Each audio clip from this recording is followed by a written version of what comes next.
Welcome to Coffee and Candor. This is Amber. Chris. Ross. And Brandy. And Rusty. Hi, Rusty. Do you need headphones?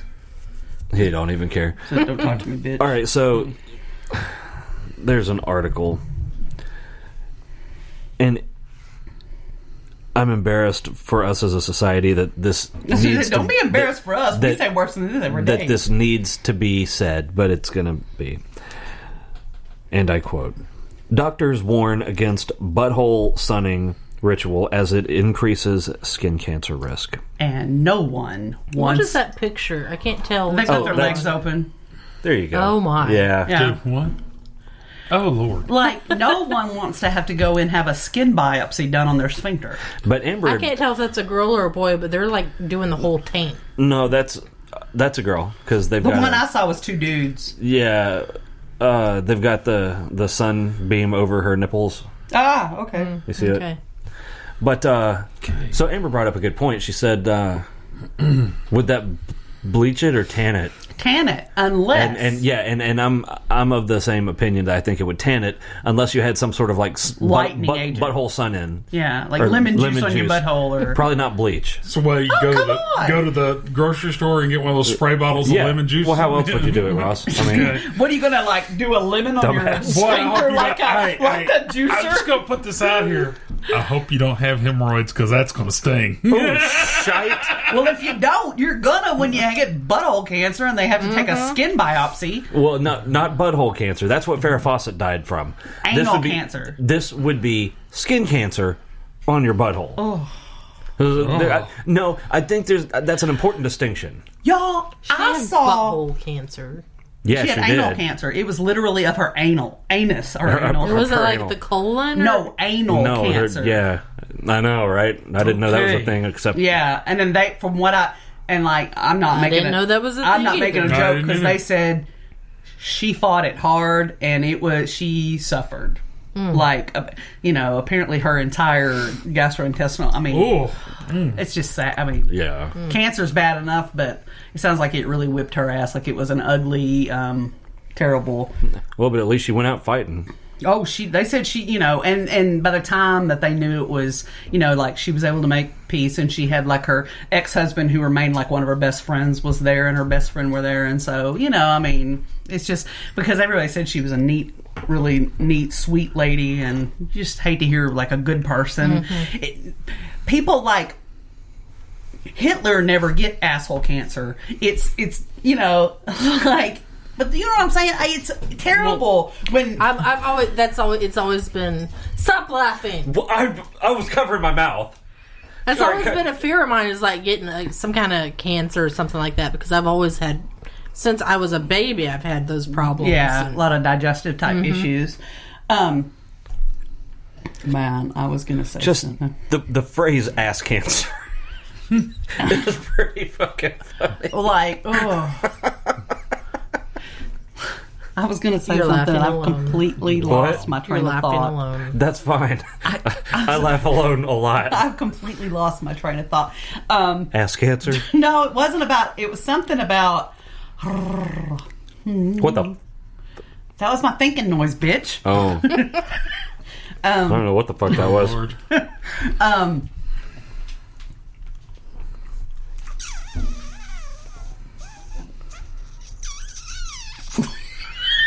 It's a thinking noise, too. You okay over there? Nobody like Hitler gets it.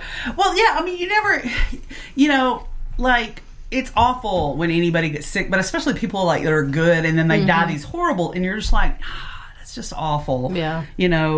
People that, you think deserve a peaceful, easy passing, and, yeah, somebody else talking, it'll come to me, and I'll interrupt you. That's how I do. Weird stories. I didn't have that. I just kind of fucking came across it. Oh. Let me get to the... Where the fuck is that?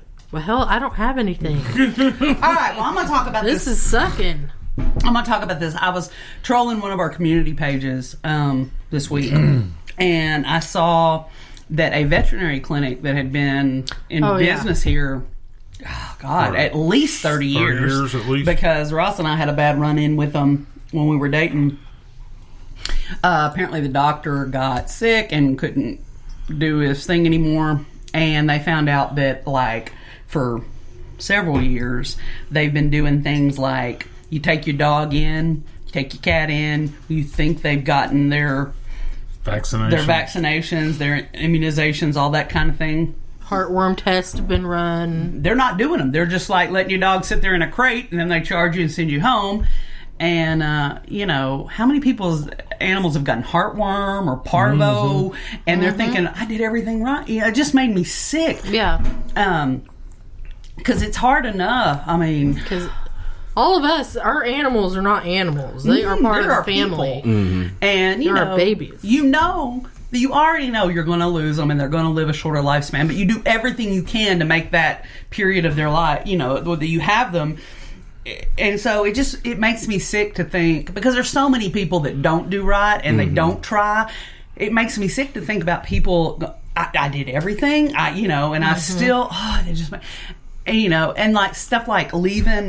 They were talking about leaving, like rabies vaccinations just out, not in the cooler all day, and that kills the effectiveness. And talking about like docking puppies' tails and dew claws, no medicine, just when they were like, how old did they say? Like they were up there. Well, that's like, I've got the thing. That's like, did y'all know? And I know that this is a kind of different, but.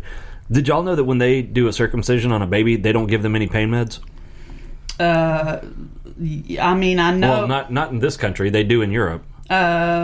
Supposedly, I heard they gave them local. I mean, but I know that there was a time when they didn't, but supposedly now they give them local. Well, unless it's changed in the last couple of years. So here's one that... Yeah, oh my God, 3-month-old puppies. Yeah. Jesus Christ. I mean, you're supposed to do it when you normally dock when they're like... I've seen it done on puppies. Like newborns. And there's nothing's given. It's just... And it's over, and I couldn't fucking stand that. I was shocked because I didn't know that was a thing. They do it like in their first 2 or 3 days of life, and their tails, their dew claws, their ears. I don't agree with it. I don't agree with vanity altering an animal anyway. I don't believe if there's some reason, like, because somebody started an argument in a group about, well, if you think that's so bad, why do you have your animals spayed and neutered? That's not the same. That's moron. population control, idiot. Well, and not just that, but that's not vanity either. Right. I had a little poodle that we rescued. She was old when I got her. Basically, what had happened, I think she was 10 years old, and they'd used her as a broodmare. I mean, my little yo-yo. And she had, they had just puppied her out. And then she wasn't giving them litters anymore, and so they were just going to have her put down. And somebody... Classy. And somebody found out about that and took her. And then she was like, I really don't have room for her. And at the time, I didn't have a little dog. And she said, I think... And I went over, and me and the dog just bonded, And she was like, well, you can have her. And I was like, oh, my God. Well, that dog ended up being like my best friend for 10 years. She was 20? Mm-hmm. Wow. Yeah. And but she had been used, and by the time I got her, she was already 10 years old. That's not ancient, but it's old. Well, she was a small dog, too. Yeah. Small dogs live longer, obviously. Yeah, but still, that's, 15 years is probably going to top out that type of lifespan. And, so she was 10 years old when I got her, and I asked, obviously she hadn't been spayed. And I was like, should I took her to my vet, and she's in good shape for a 10-year-old breeding population dog, said, obviously you don't intend. I was like, oh, hell no. I have no, I just want to love her. And I don't want the other dogs to love her. Yeah. And I was like, so would you recommend that I fix her now? And he's like, I wouldn't. At this point in her life, all the things that you would gain by spaying her, you're not going to gain. And you're going to have the risk of sedating a 10-year-old dog, so they didn't do it. Well, she ended up, I lost her to cancer. And I lost her at 20, so obviously she had a good life when she was with me. And I don't think that there was much that I could have done to extend that. That was top level, Yeah, I mean, you're really, really hitting. Yeah, that was pushing the upper limit of lifespan. Record limits there. But she was just eat up with tumors, and they were for reproductive organs, and that's why they tell you to not just population control, which obviously is a problem. I mean, any moron can go, hey, there's shelter animals being put to sleep every day. We don't need to breed more. Although some people do, and that makes me mad. But anyway, it's not just population control. It's to prevent reproductive organ cancers. We never got her fixed, and she ended up getting cancer, reproductive cancer. And that's not the same. But just senseless, like, people that say, well, my dog's tail should be docked or their ears should be docked, that pisses me off. If it doesn't affect their health, and, we used to, when my dad raised hunting dogs, he would have their dew claws done. That's understandable. They're going through twigs and like brush. When we took Suki to have her fixed, we told them that fucking because one of her dew claws is just held on by the smallest flap of skin. That's how Joey's is. And we told him, and it's bigger than others. Call it her special toy. Yeah, Joey's got one like that. We told him that motherfucker better be there when we pick her up. Yeah, I mean, and very, very clearly. Yeah, I mean, they told us it can get caught on stuff. Yeah. She goes but outside. She runs outside to go potty and comes back in. Yeah. It's different if you got a dog running through the brush and everything. A dog running through the woods, it's going to get ripped off. Yeah, it's like I just wanted to make sure they understood. Yeah. That motherfucker, there's if no that is missing. Yeah. I want all her parts back. I'm going to bite a motherfucker's fingertip off. Yeah. What's going to happen? It makes me so mad. So the thought of them docking 3-month-old puppies, those are big puppies. Yeah. Those are like... You think about it, when you get a puppy... That's not docking. At that point, that's amputation. Yeah. And, like, because you think about it, when you get a puppy, it's 2 months old. And that makes me sick. But I was like with Hillary, her tail was docked when we got her. Yeah. And it was probably done when she was like 2 or 3 days old. And while I don't necessarily agree with it, that wasn't your call. Yeah. And if you're going to do it at that point. Yeah, so that I've only seen it one time, and I was just like, I don't want to be witness to this. Yeah, I could. I mean, I've seen it happen, like when I've been at the vets and stuff like that. They say that at that point their nervous systems are not developed enough that they say it, but I don't know if I believe it. That's what they say about baby infants penises. Too. And there was a Swedish Swiss. One of those did a study on them, and they said that it was the study, half of them had local anesthetic, half of them didn't. Yeah. So half of them did it with local anesthetic, and the other half did it the traditional way. Yeah. And they said it was so barbaric they refused to complete the study. Really? Yep. Well, I mean, I find it very hard to believe that it wouldn't hurt. I mean, maybe at that point. Because I think one of the studies I read said that the babies, what they took for not response was actually the babies were so overwhelmed by pain that they couldn't vocalize. And I mean, that makes a lot more sense to me than, because,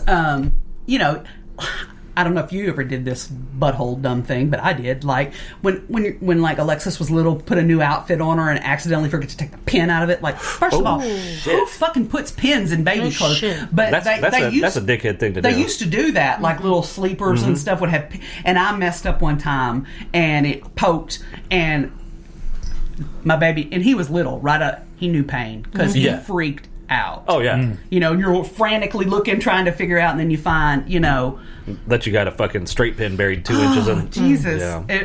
It makes me, or like the first time I ever clipped Dylan's little toenails, I accidentally got his little toe. Oh, I felt so bad. Shit. I felt so bad. I was like, well, you're a sucky mom, so there's that. Good to get that out of the way. I'm sorry, Dylan. So enough of that downer shit. We gotta talk about this. I was gonna talk about. I want to talk about this one thing that happened because it traumatized me. This experience we had with this vet. Okay, so we've established that my Aunt Polly and my Goggy were just terrible women. Okay, just heinous. Just in general. Yeah, kinda. Okay, all right. Because this is gonna horrify you. I'm just gonna I've said that, I've posted this meme and I've said this before, like when you've had like a traumatic childhood like you'll say things just like Yeah.